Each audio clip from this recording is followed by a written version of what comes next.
Faced with growing threats from Beijing, Japanese, Korean, and other companies are now accelerating their exit from China.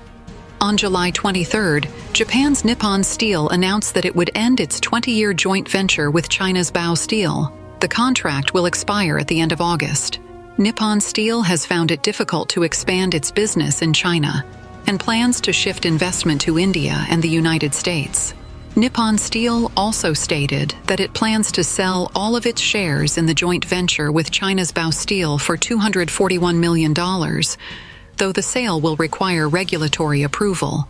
During the joint venture, Nippon Steel sued China's Bao Steel in a Japanese court in 2021, accusing the Chinese side of stealing Japanese patents on electroplated steel sheets, which China supplies to Toyota for electric vehicles. The case is still ongoing. This is a typical example of foreign companies rushing to withdraw from China.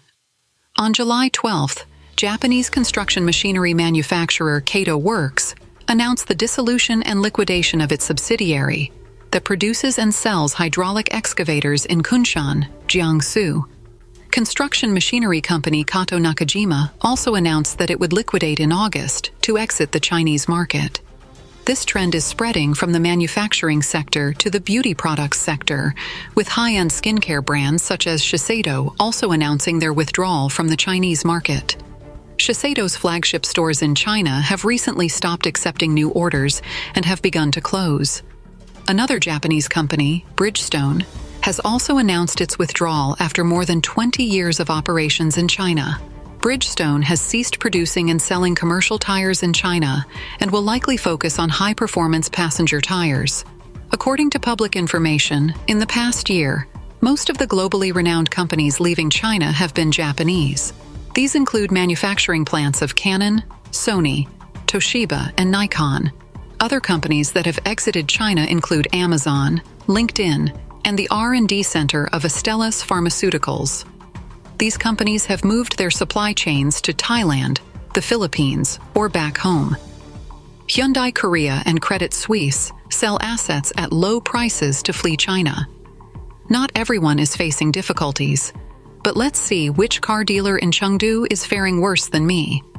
In the warehouse, there are still 2,000 new unsold cars priced at about $2,800, $4,200, $7,000, $14,000, and even $21,000. These cars have been sitting there for 2 or 3 years and remain unsold. It's baffling. They're brand new cars. What should I do? This confession comes from a car dealership owner in China, shedding light on the reality of the country's auto market amid a plummeting Chinese economy. In January, Hyundai announced that Beijing Hyundai had sold its Chongqing factory to Chongqing Liangjiang New Area Youfu Industrial Park Construction Investment Company, LLT, for 1.62 billion yuan, $226 million at the end of last year, a figure less than half of its initial listing price the previous year, as reported by Yonhap News Agency. The Chongqing factory, Beijing Hyundai's 5th complete car manufacturing plant in China, was hailed as the company's most advanced factory. Construction began in 2015, and the factory officially commenced operations in August 2017. Spanning an area of 1.87 million square meters, the factory boasted a total investment of 7.7 billion yuan, $1.07 billion, and an annual production capacity of 300,000 vehicles. However, due to various reasons, it ceased operations in December 2021. Initially listed for sale on August 11, 2023, with a base price of 3.68 billion yuan, $513 million. The sale did not materialize by the deadline. After an unsuccessful auction, the factory was relisted on September 27 with a reduced base price of 2.58 billion yuan, $360 million, a decrease of 1.1 billion yuan, $153 million. Subsequently, it underwent a third listing with a base price of 1.917 billion yuan, $267 million, until it was finally sold for 1.62 billion yuan, $226 million US dollars. Hyundai Motor stated that this sale is part of an effort to reasonably adjust the operational model of its factories in China to enhance efficiency. However, industry insiders speculate that South Korea's Hyundai Group is accelerating its exit from China by selling factories there and shifting production to India and Indonesia. Recently, Yonhap news agency also reported that Hyundai Motor may consider selling its Changzhou factory. Credit Suisse reportedly disbands its China wealth management unit. Credit Suisse has disbanded its entire wealth management team in China, abandoning plans to become part of the country's largest foreign fund management company. UBS Group AG, which acquired Credit Suisse, decided not to hire these employees. Those familiar with the situation informed Bloomberg that the layoffs included at least 20 account managers and investment advisors, as well as Wang Jing, the chief executive of Credit Suisse Securities Venture Capital. The layoffs coincide with Credit Suisse's efforts to find a buyer for its securities business in China. Following the closure of the wealth management unit, Credit Suisse's securities business in China now consists solely of investment banking and brokerage operations. UBS has yet to merge Credit Suisse's entities in China and must divest the securities company, as UBS already controls a securities company in China and cannot hold two licenses for the same business. Credit Suisse postponed the opening of its China Incorporated Bank last year, marking the second delay since the project's inception in 2020. People familiar with the matter cited slow progress in the permitting process as the reason for the local bank's project delay. Additionally, some Credit Suisse executives have raised concerns about the project, particularly amidst China's economic downturn due to coronavirus lockdowns and Beijing's crackdown on private companies. The business of Wall Street firms in China has slowed due to the sluggish economy and a lack of deals. Another foreign company shrinks its business in China. Skadden Arps will close its Shanghai office. Due to the downturn in China's economy and sluggish business in China, the famous law firm Skadden Arps will close its Shanghai office and lay off employees. This is the latest case in a series of foreign companies shrinking their business in China. Skadden Arps, which has nearly 2,000 lawyers, recently announced that it will close its office in Shanghai. The statement said, "Changes in market dynamics have prompted us to decide to start reducing our business in Shanghai and readjust the size of our business in China." Bloomberg quoted an insider on Monday, October 21st, as saying that Skadden Arps has merged its Shanghai business with its Beijing department and will lay off some Chinese employees, but some lawyers have been given the opportunity to transfer. Due to the slowdown in China's economy and the continuous tightening of the regulatory policies of the Chinese Communist Party authorities, China's business environment has continued to deteriorate. China's capital market and private enterprises have been hit repeatedly, prompting foreign companies to accelerate their withdrawal from China. Since last year, many large American law firms and asset management companies have withdrawn from China or significantly reduced their business in mainland China and closed their offices in China. According to public information, earlier this year, Vanguard Group, an American fund management giant, Van Eck Associates, an asset management company, Matthews International Capital Management, an American registered investment advisory company, and Fidelity International, a global asset management giant, have successively cut some or all of their businesses in China. As for law firms, on September 4th this year, Pittsburgh-based Reed Smith, LLP, issued a statement saying, "The company has decided to strategically integrate the resources of our Shanghai office, which will work closely with our offices in Hong Kong and Singapore." In early July this year, Descher, an American law firm, announced that it would close its Beijing and Hong Kong offices by the end of this year and completely withdraw from the Chinese market. Morrison Foerster, which has more than 1,000 lawyers worldwide, announced internally in May this year that it would close its Beijing office. In early July, a spokesperson confirmed to the media that the firm will complete the wind-down of its business in Beijing this fall. Sidley Austin closed its Shanghai office in May and said it would move employees to Beijing and Hong Kong by September.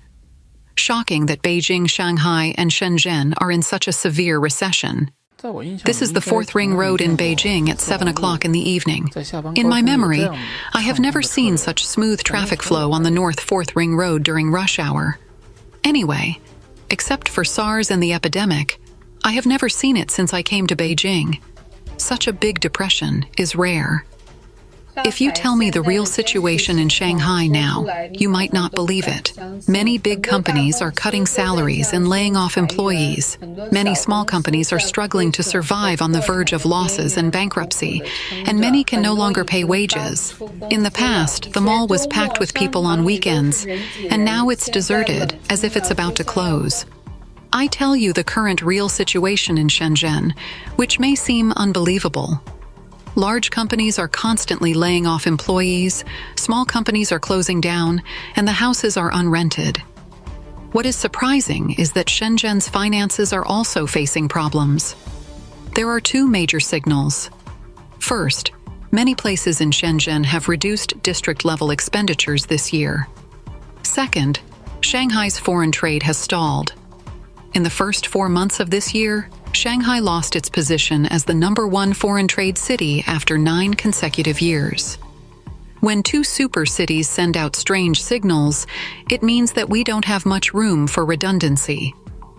China's economy is in a slump, and the Beijing authorities have finally lost their composure. The Political Bureau of the CPC Central Committee held an emergency meeting and stopped promoting the bright prospects of China's economy, rarely admitting that there are problems in the economy. Rich people are fleeing in a low-key manner, and there is a trend of going abroad in Beijing, Shanghai, and Guangzhou. The life of ordinary people is becoming increasingly difficult, increasingly severe. China's economy faces major challenges. Ming Zhuzheng, professor emeritus of the Department of Political Science at National Taiwan University, recently said on the YouTube program Political and Economic Frontline that in addition to domestic economic problems, China is also facing increasing pressure from the international environment. Among them, the Sino-US trade war has had a huge impact on China's export-oriented economy. Since the outbreak of the trade war in 2018, the United States has imposed tariffs on many types of Chinese products, greatly compressing the market share of Chinese companies overseas. This has not only led to a decline in China's exports, but also prompted some manufacturing companies to transfer production to lower-cost countries such as Vietnam and India, further weakening China's global supply chain position. At the same time, the technological competition between China and the United States has also brought huge challenges to the Chinese economy. The United States has blocked China's access to high-tech products such as advanced semiconductors and communication technologies through a series of restrictive measures. This technological blockade has greatly restricted China's technological progress in areas such as 5G, artificial intelligence, and chip manufacturing, causing related companies to suffer unprecedented pressure and development bottlenecks. Not only the United States, but European countries are also becoming increasingly cautious about China. Although economic ties between the EU and China occupy an important position in the process of globalization, in recent years, Europe has raised more questions about China's policies on market access and technology protection. Chinese companies have entered the global market with a low-price competition strategy, which has brought a great impact on European small and medium-sized enterprises, prompting the EU to increase its scrutiny of Chinese imports and gradually adopt more restrictive measures. In addition, the withdrawal of foreign capital is also a major test facing the Chinese economy. In recent years, more and more multinational companies have chosen to transfer production lines from China to other regions, which has not only weakened China's traditional advantages as the world factory, but also caused China to lose a lot of foreign exchange income and employment opportunities.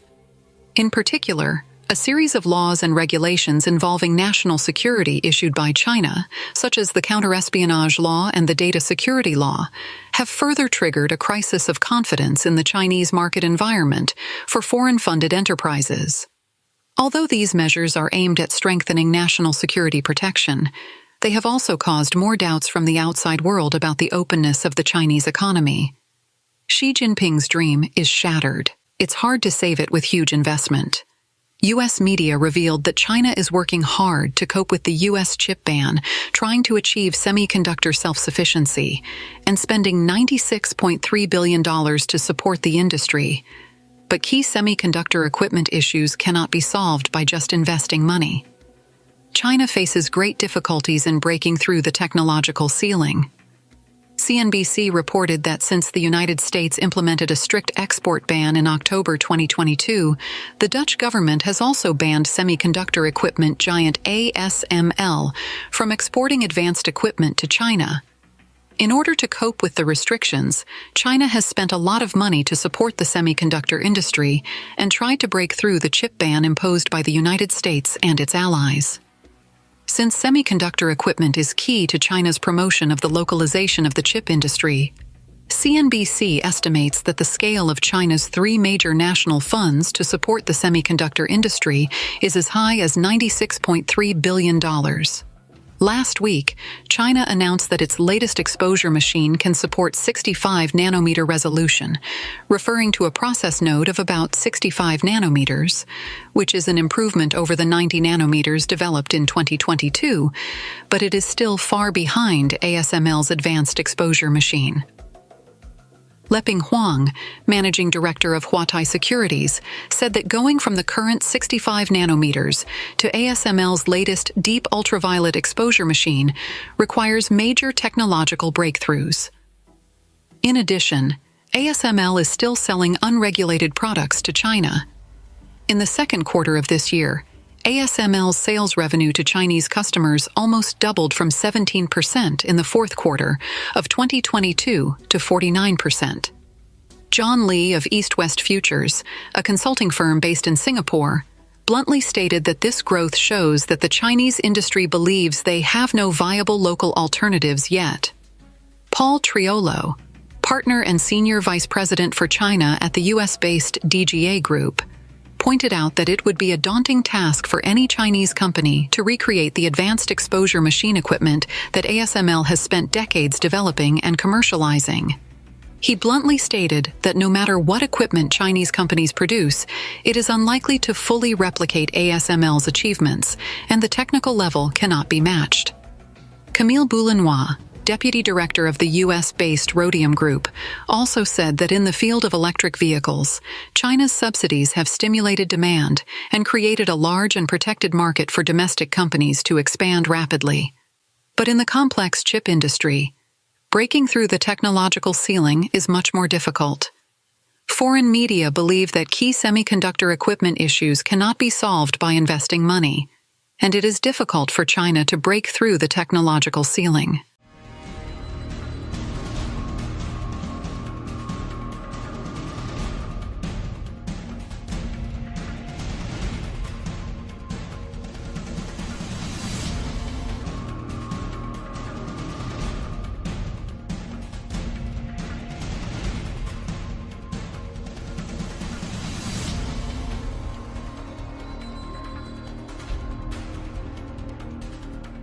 Li Keqiang, the 96-year-old businessman and one of the world's most influential Chinese figures, is making a major wealth transfer. Just recently, the market saw another explosive piece of news. Li Keqiang's Beijing real estate project, which he has held for 23 years, is being sold at a discount. It is understood that this time, Li Keqiang is truly going all out. The real estate project he sold is Yuchui Garden, located on the East 4th Ring Road in Chaoyang District, Beijing. This special price property is being sold at a 26% discount, equivalent to 76,000 yuan per square meter, with the selling price even lower than nearby second-hand properties. Yuchui Garden is the first residential project by Chung Kong Holdings and Hutchison Whampoa under Li Keqiang to enter Beijing, making his name renowned worldwide. However, even with a 26% discount, Li Keqiang has still made a considerable profit. In 2001, sensing future business opportunities, Li Keqiang went to Beijing, the top real estate potential city in mainland China, and spent 700 million yuan to buy a residential project with a floor price of just over 1,000 yuan per square meter. However, he was not in a hurry to develop it.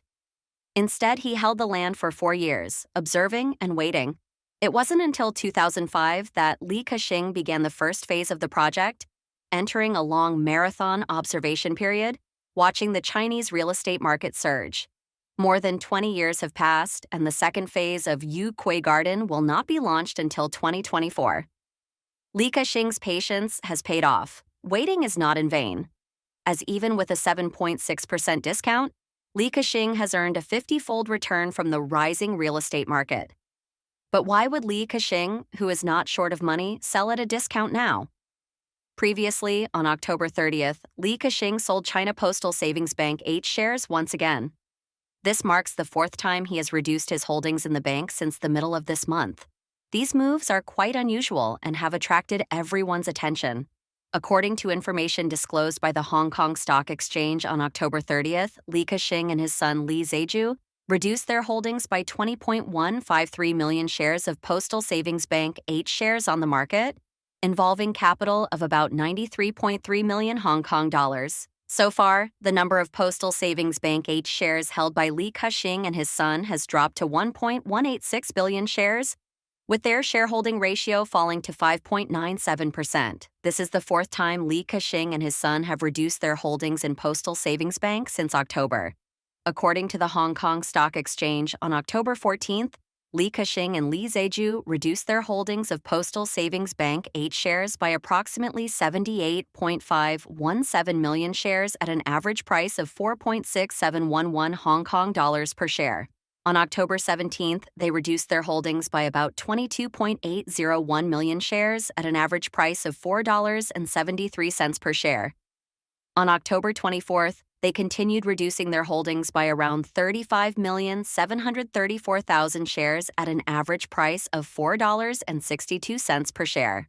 Regarding the recent sale of some H shares of Postal Savings Bank, held by the Li Ka-shing Foundation, the Cheung Kong Group responded to a reporter from Securities China on the evening of October 30th, stating that the recent reduction of some shares of Postal Savings Bank is part of the foundation's routine financial operations and is unrelated to the operations and development of Postal Savings Bank.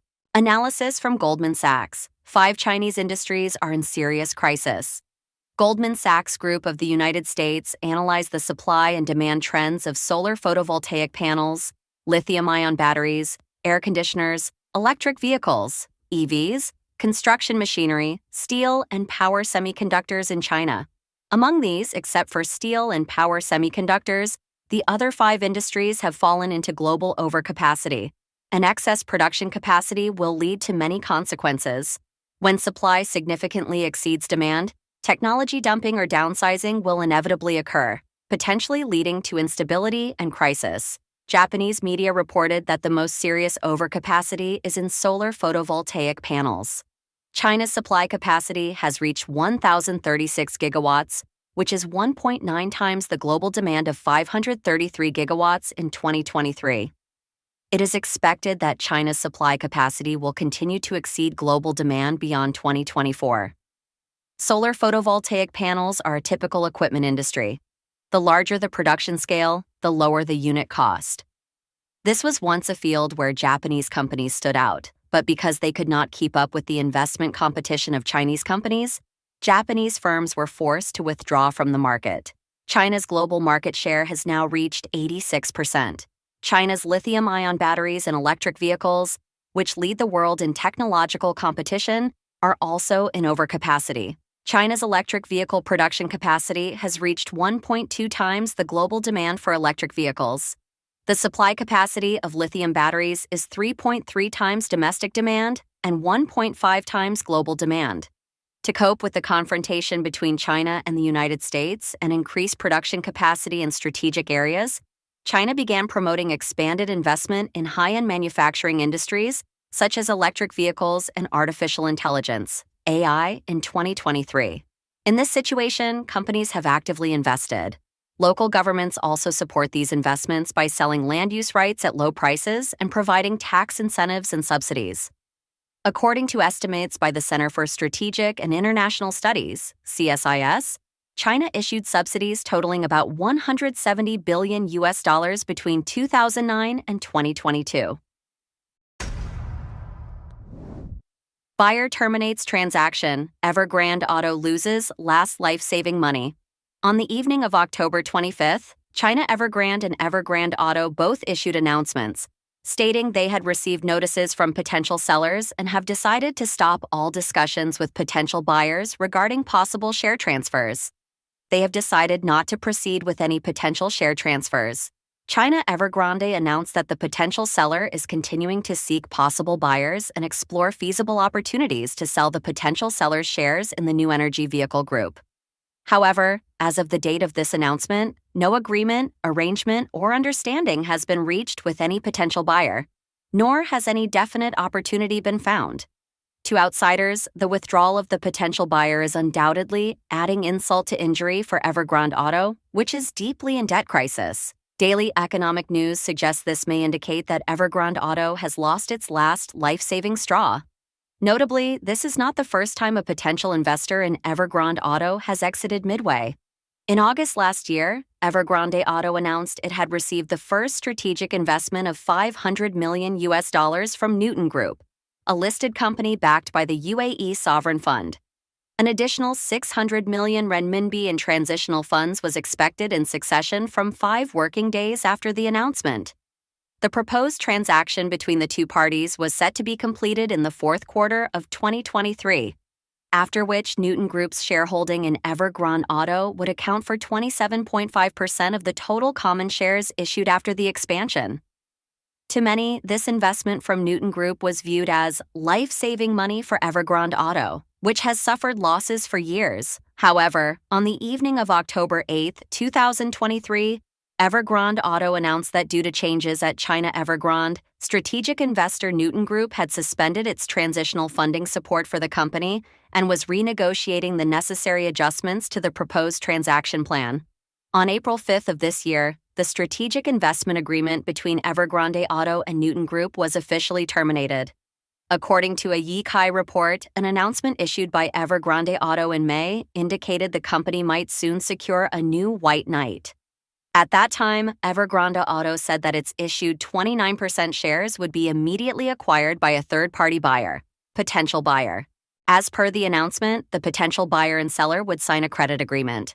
The potential buyer would provide Evergrande Auto with a credit line to fund the continued operation and development of Evergrande Auto Group's electric vehicle business. Previously, according to statistics from the Chinese Communist Party government, in September, the profits of China's industrial enterprises above designated size fell by 27% year-on-year. On October 27th, official economic data released by the Chinese Communist Party showed that in September, the profits of China's industrial enterprises above designated size fell by 27.1% year-on-year, marking the second consecutive month of decline.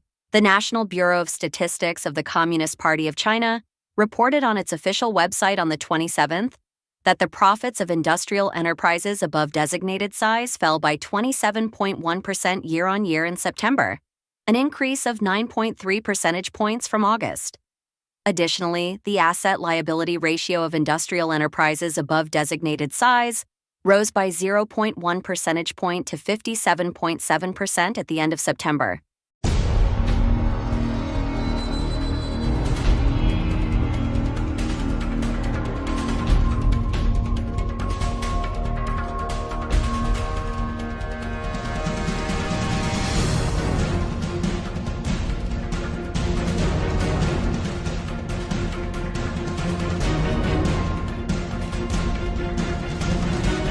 In recent years, we have heard voices saying, "The factories are in trouble," and "The factories are going to fail." The phenomenon of factories going bankrupt and closing down is happening in many places in the mainland. As consumers, we can sense the intense low-price competition among e-commerce platforms. What kind of situation are factories, as the front line of production, facing now? In August and September of this year, we visited dozens of source factories in Zhuji, Zhejiang, and Yishui, Shandong.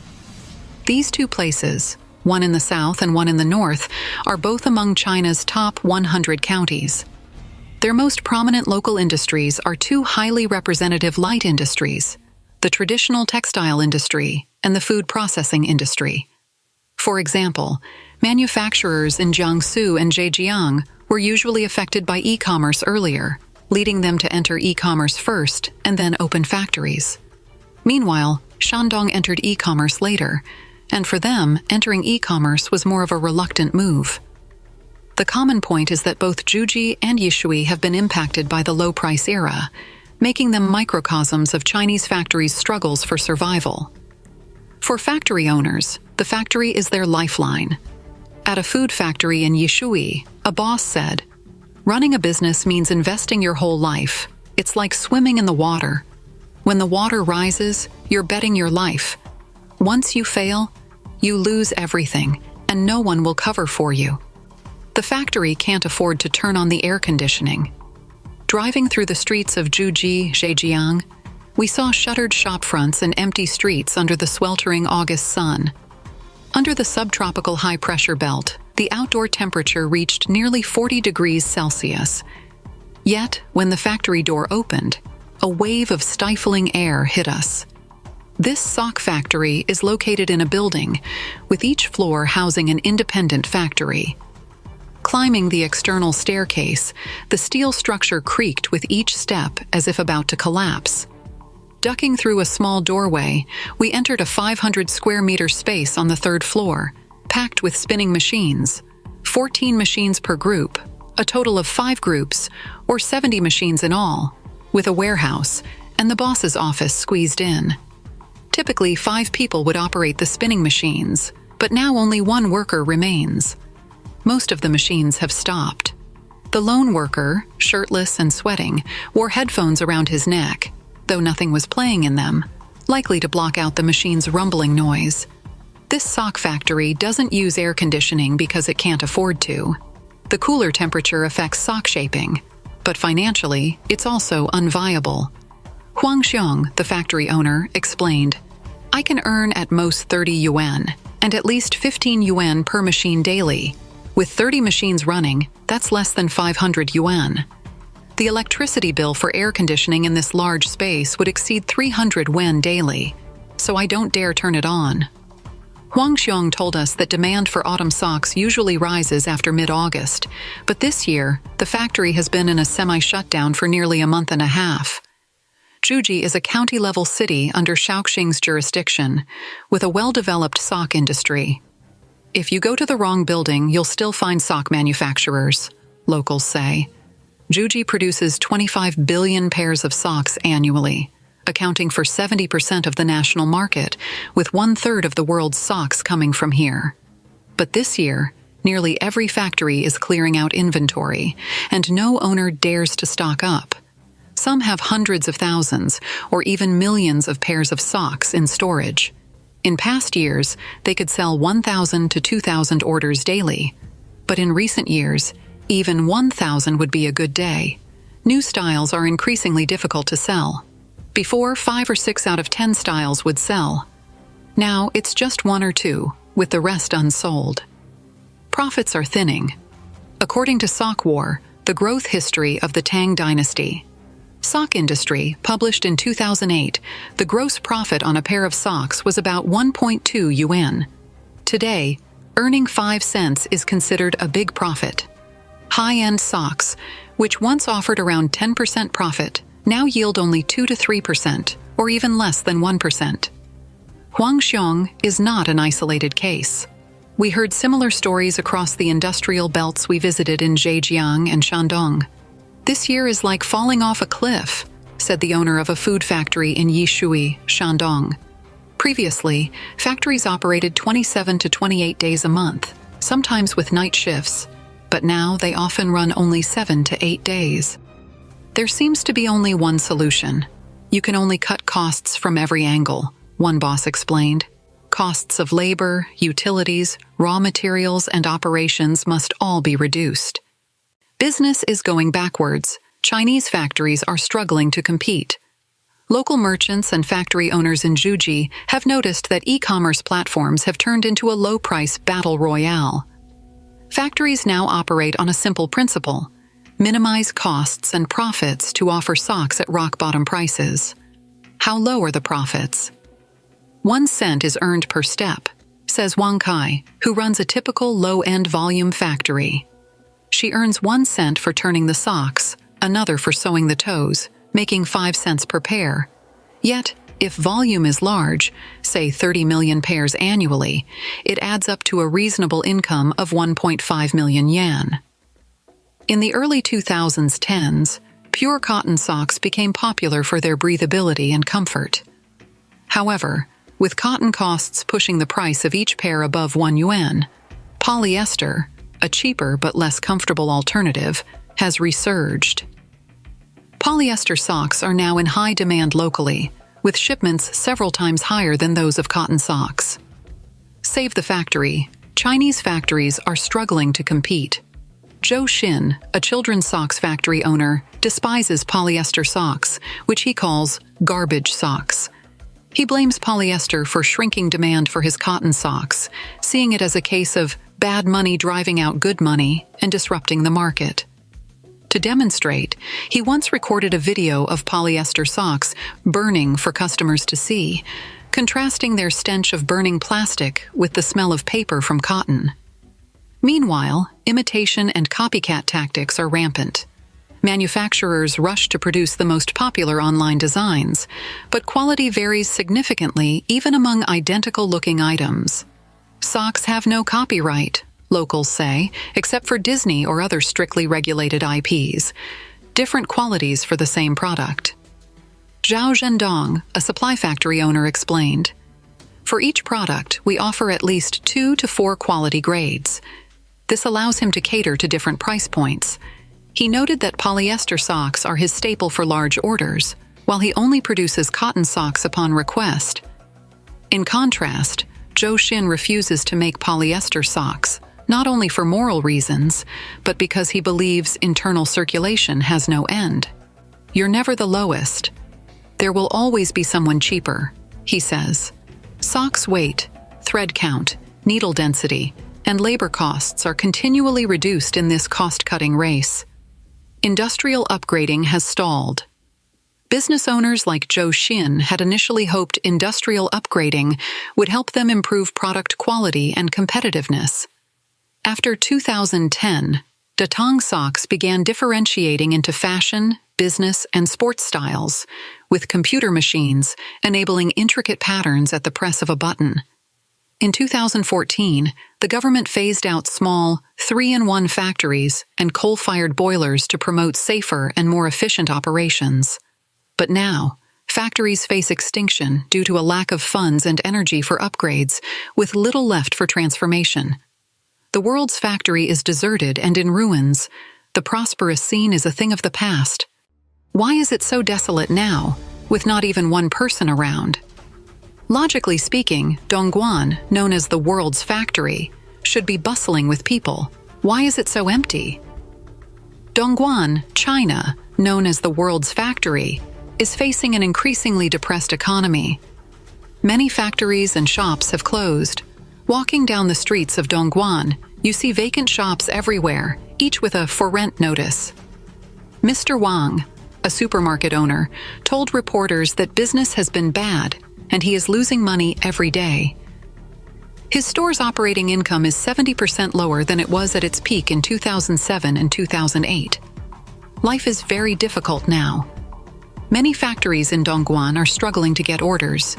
They either go bankrupt or downsize, replacing large factories with smaller ones. A netizen named Lang Zihua posted a video on Douyin showing many closed stores in Dongguan. In the video, he says, "This is Lin Village, Tangxia Town, Dongguan. Many stores are for rent and so many are closed. Even a restaurant here is looking for a new place to rent. Everything inside, including the second floor, has been cleared out. Many stores are closed. Across from here is the Jindi Qianbaihui Business Center. Why are these shops closing? Why is there no business in such a prime location? There's still a tea shop holding on, but the barbecue restaurant and hardware store are also looking for a place to rent. It's happening everywhere.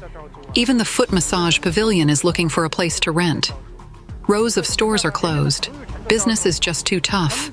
You see, on this street of 100 or 200 meters, there are dozens of stores looking for a new location. There's hardly anyone on the streets. How can this be?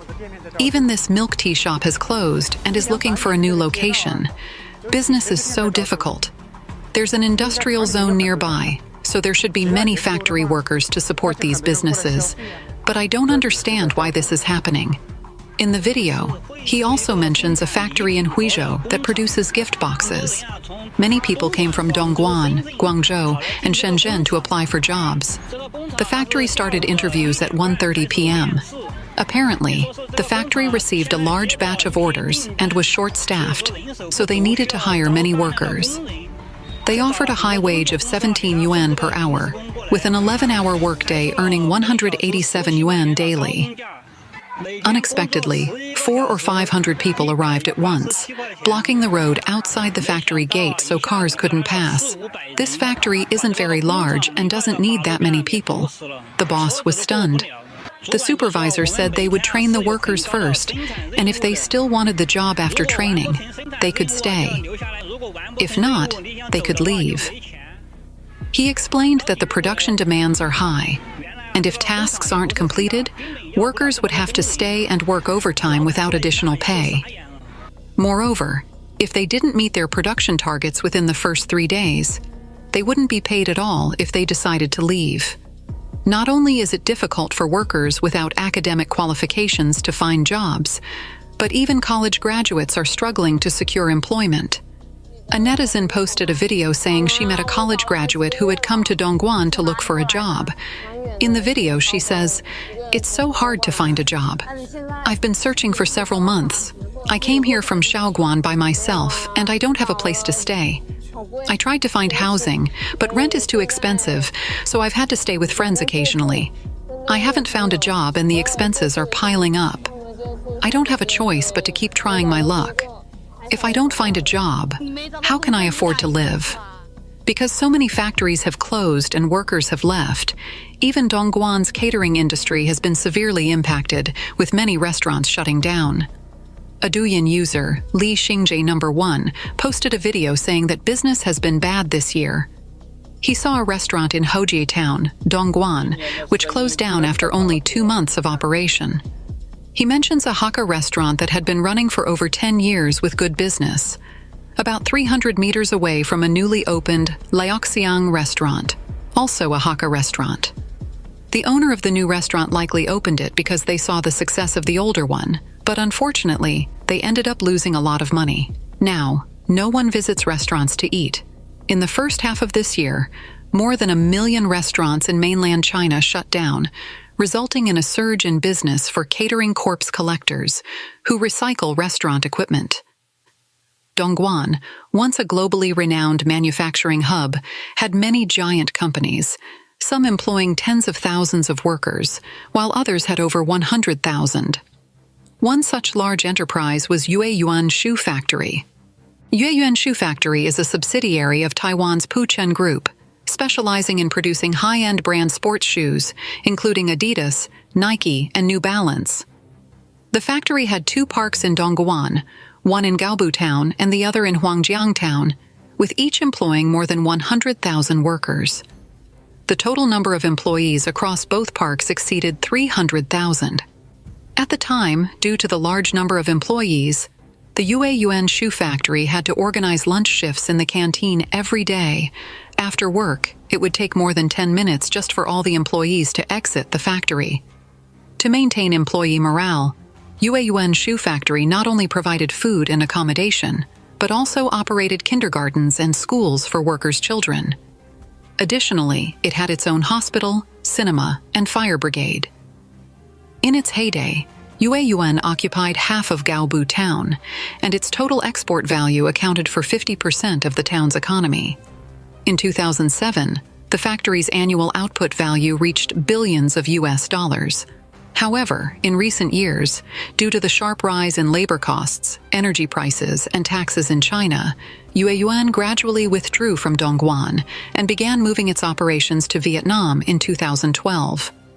The once massive factory and dormitory buildings at the Yueyuan Park in Gaobu Town have since been abandoned, standing empty for years, evoking a sense of loss and nostalgia. In the video, she says, This is the Yueyuan shoe factory in Gaobu Town, Dongguan City. You can see how desolate it looks now, but back then it was the world's largest shoe manufacturing factory. At its peak, it employed 300,000 people.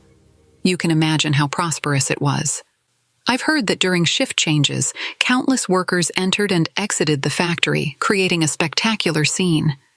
The nearby night market was always packed.